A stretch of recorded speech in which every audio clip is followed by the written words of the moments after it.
construction number 3 is that of the copying an angle or duplicating an angle. We want to create an angle that is congruent to an angle that we have been given.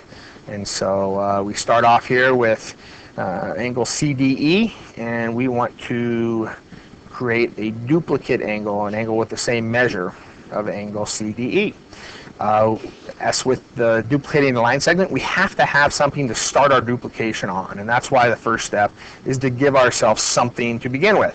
Since an angle is formed with 2 rays, what I'm going to do is I'm going to start with just a ray. So I would take my straight edge and I would give myself a ray, and of course we want to have an arrow at the end of that ray to show that it is indeed a ray. So just throw an arrow on after you draw your line segment. The next thing we're going to do is we're going to go to our original angle. And I'm going to make an arc, and I'm going to make sure that that arc goes through both of the sides of the angle.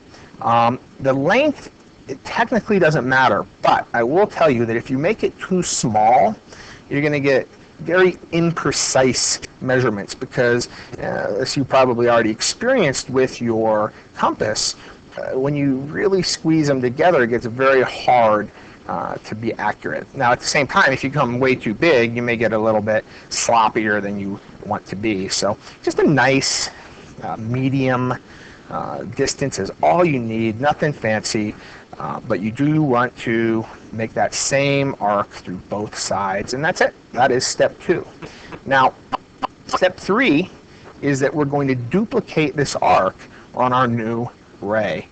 We've been seeing a lot of this kind of idea in our constructions, that we like to use these common distances from one figure to another figure to stay consistent with our distances, and that's what we're doing right here. We're mimicking a distance, and we're going to go from the ray that we do have, and then I'm going to go up high enough so that I'm pretty sure that my ray at the exact same angle would come through. So if I stop down here, perhaps a little too low, I would not be able to get that intersection point. So I don't want something like that. I want something, I want to go further than I need to. Let's just put it that way. Make sure you go further than you would think that you would need to go. That's step 3. And so far, all we've really done is drawn an array and made 2 arcs. Not too bad of a deal. Now, I will tell you right now is the most common place that people will make the mistake on this construction. What they will do is they will take this distance and they will use the exact same distance to come down to this ray right here, to that intersection point with the arc, and then they will come up here and they will make an arc. Now, if I did that, if I made this arc right here, I would get an intersection point. It would create an angle that looked kind of like this. And I think it's fairly obvious that that's too big. It's too big of an angle. And in fact, here's what I'm going to do for you. I'm just going to create a little angle right here, a little angle outline. I'm going to come down here, and we can see that definitely not the same angle. What was the mistake? Well, I'm trying to find a point up here. There's no doubt about that. I am definitely trying to find a point. However, just that I picked a random measurement to make my arc to begin with, and that's the right point that I'm going to use would be just blind luck. It would be very fortuitous, but it's not very likely. And so don't make that mistake. That is not the way we're going to do this. We need to not figure out how far out this point is and then mark the same distance up. I need to figure out how far out this arc point is up here.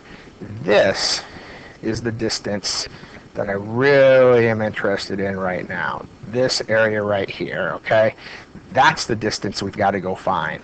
And so that's the most common mistake that I see with this construction. Please try to avoid that mistake. Here is step 4. Step 4 says, measure the distance from one intersection point on the arc of the original angle to the other. And so as you can see, when I come up here and set my point on that intersection point, that my current distance is much further than the angle that I'm trying to create. Sometimes if it was an obtuse angle, it might be too short. In this case, with an acute angle, it's too small. But I definitely need to come in a little bit to get the right distance, which I now have. Now I have the correct distance. And so you can imagine what step 5 would be. I'm going to take that distance, I'm going to go to the new angle, and I'm going to create an intersection point from this point up onto the other arc, just like that. Now, it's kind of nice for somebody watching your construction if you show that you got that point up here to begin with. So you put a little arc up there to say, hey, look, this is where I got that point from, and then you come back down here and you create that point. Okay? But that is the idea. You've created an arc, and as we've learned with our other construction so far, arcs, intersecting arcs, more likely, more accurately, create points. And here is, you know, the point we're looking for. Let's make it, I don't know, how about red, just so it stands out a little bit. And we will throw it right where we found it, right there. Now, we're ready to draw the angle, and that's what the last step is. The last step just says, okay, now that you found this point, go ahead and draw your ray, your second side of the angle, through that point. Bam, you have duplicated the original angle. If we did our little trick with the outline again, and you can see how we would come down here, and then we would cut over like that. If I go ahead and drag this and bring it down here, that looks a lot better, doesn't it?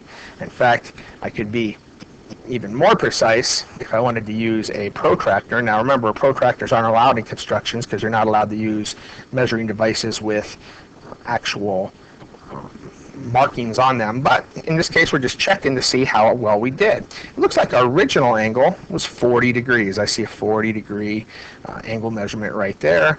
When we come down here, we see that we got a 40-degree angle measurement, just what we were looking for, an exact duplication of the angle. Now, sometimes they will ask you to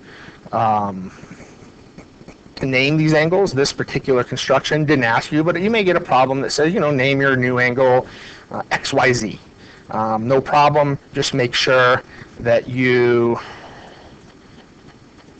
make sure the middle letter is the vertex. So if that was the case, X, Y, Z would be the name.